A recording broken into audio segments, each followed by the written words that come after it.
Donc, à l'intérieur du cercle Trigo, on utilise un autre système de mesure d'angle, le radian. Donc, un radian, ça correspond à la mesure de l'angle au centre dont les côtés interceptent un arc dont la longueur est égale au rayon. Donc, on peut faire un exemple un peu plus visuel. Donc, comme on voit ici, on a les rayons du cercle sur le premier. Ensuite, on va venir transposer le rayon. Donc, on va venir le mettre juste ici. Puis ensuite, on va le replier sur le cercle. Donc ça nous donne la mesure de l'angle au centre dont les côtés interceptent un arc dont la longueur est égale au rayon. Donc ça l'équivaut à 1 radian.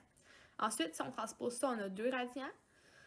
Puis si on met encore 3 fois cette mesure-là, on va avoir 3 radians.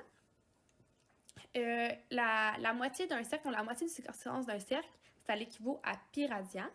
Donc, on peut dire que la circonférence totale d'un cercle de 360 degrés, donc le cercle Trigo, ça équivaut à 2 pi radians. On peut donc venir à la conclusion que 0 degré équivaut à 0 radian, 360 degrés égale à 2 pi radian, 180 degrés égale à pi radian. Donc, avec ces valeurs-là, on peut construire une équation qui va nous permettre de traverser de degrés en radians.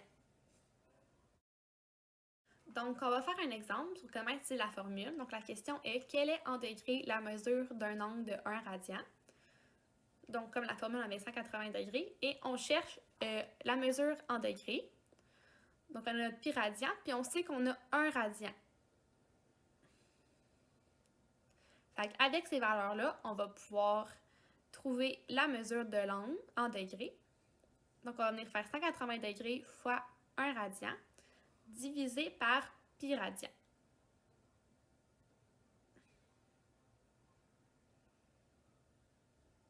On va pouvoir calculer ça avec la calculatrice, puis ça va nous donner un angle de 57,3 degrés.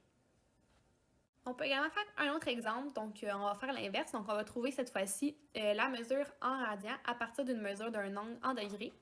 Donc on a un angle de 260 degrés, donc on va faire 180 degrés sur 263. Ça l'équivaut à notre pi radian. Puis là, cette fois-ci, on va chercher l'angle en radian. Donc on fait la même chose, donc on cherche notre angle en radian. Et on va pouvoir faire 263 degrés fois pi radian divisé par 180 degrés. Avec ça, on va pouvoir trouver que l'angle en radian est équivaut à 4,59 rad.